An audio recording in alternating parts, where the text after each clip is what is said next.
Hi, everybody. Welcome to Module 2 of the DREAM program. In Module 1, we introduced the importance of reading with your children and how dialogic reading is an easy and beneficial way to do so. We also covered peer, a way to cultivate engagement and create a back-and-forth conversation with your child rather than just simply reading the text of a book with them. Today, I am going to introduce you to a new mnemonic, crowd. Understanding crowd will allow us to ask our children different types of questions that accomplish different goals and get them to answer and engage in different ways. Let's get started. However, before we get into crowd, let's briefly refresh our memory of peer because today's content is really only useful if we are using peer successfully. Every time we want to kind of create conversation and engagement, we can prompt the child to participate by asking questions. That is the first P. Remember, we can complete peer in any language and can do it without reading the text at all. And then the first E is to evaluate the child's answer. Make sure you tell them if that response was right or wrong, and then you can expand on what the child says. That is the second E. Add a little more information, a little more language, and then after that, we can repeat the prompt again to give the child another chance to recite the response. We might aim to complete a peer sequence every 1 or 2 pages, and again, the overall goal of the peer sequence is to maximize engagement and interaction while reading with your child. Now, today's lesson is going to talk about different ways to complete the first step of peer, different ways to prompt a child. To do that, we will use the mnemonic crowd. Crowd will help us remember the different types of prompts we can use to get your child engaged. In crowd, C stands for completion questions. R stands for recall questions. O stands for open-ended questions. W stands for WH questions. And D stands for distancing questions. Over the course of this module and Module 3, we will talk about each of these crowd prompts, what they are, how to use them, and how they elicit different types of answers from your child. One helpful way to think about and organize these different crowd prompts is in levels. Each level can be used to accomplish a different purpose when reading with your child and can be matched to their needs and abilities. Level 1 prompts include completion questions and simple WH questions and are best for introducing new vocabulary and getting a child familiar with an unfamiliar topic. Level 2 prompts include open-ended questions and complex WH questions and are best for getting the child talking more about the words and pictures in the book and using the vocabulary they already know in different ways. Finally, Level 3 prompts include distancing and recall questions and are best for targeting more advanced concepts like story comprehension and identifying specific text features. So, in summary, just know that different crowd prompts can be used for different purposes, and depending on your child's current skills, abilities, and familiarity with the topic in the book, some questions might be more appropriate for your child than others. Now let's talk about the Level 1 prompts. In Level 1, the focus is teaching children new words and getting children to talk while you read with them. Your child may not be accustomed to speaking up at all while you read, so some simple questions about vocabulary might help them get talking a little. To accomplish this, it's important to know that you do not have to ask questions only about the words in the book. You can also talk about the pictures.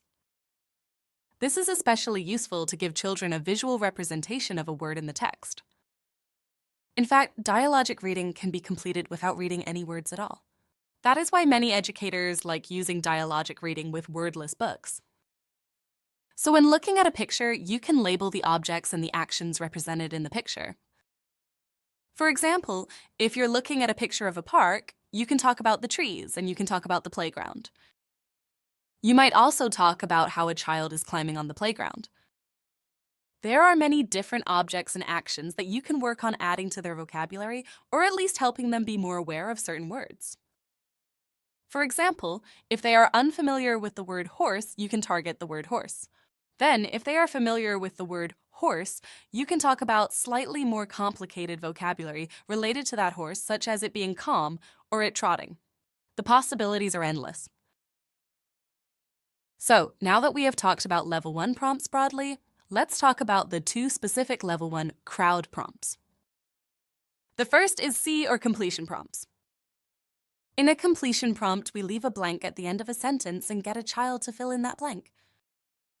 It is best used when you think your child knows the word, object, or action you are referring to, or when you are reading a book with rhymes or repetitive phrases. Now, let's talk through some examples of completion prompts. If you are reading a story about a dog and the dog has been named, you could say, "The dog's name was blank." And just stop talking and let your child fill in or complete your sentence. And once they do so, you can continue the peer sequence. Another good way to use a completion prompt is in a rhyming book. For example, if you are reading and saying the following line, "I think I'd be a glossy cat," a little plump but not too blank. The rhyme provides a hint at what that word might be, and hopefully they would respond with the word fat. The second level 1 prompt is simple WH questions. These are the most common prompts and are probably the easiest for adults to ask children while reading. They are the what, who, and where questions that have a clear, specific, correct answer. These questions are good for targeting vocabulary and story details your child may or may not know. You can start by asking these what, who, and where questions related to pictures in the books, and then continue to ask slightly more difficult questions as you reread the same story or books on similar topics. Now, let's go through some examples of simple WH questions. You can ask things like, "What's the name of this?" while pointing to a picture. Or while looking at a picture of a horse on a farm, you could ask, "What does this animal eat?" These questions target specific vocabulary or things about the story that you want them to talk about. So both completion and WH questions are good level 1 prompts for working on new vocabulary and getting children engaged. We will get into level 2 and level 3 prompts in module 3. Finally, we will review some key topics related to dialogic reading broadly. First, it is important to remember that it is good to read the same book or books on the same topic because you can really focus on learning similar vocabulary, and you are able to ask more complex questions as the child gets more comfortable and familiar with the book and its vocabulary. Also, do not forget that these crowd prompts are just different ways to start the peer sequence, so do not forget to follow the prompt with an evaluation of the child's response, an expansion of the child's response, and repeating the prompt again. And above all, keep the environment fun and engaging to make sure that your child will still want to read with you again in the future. Thank you for your time.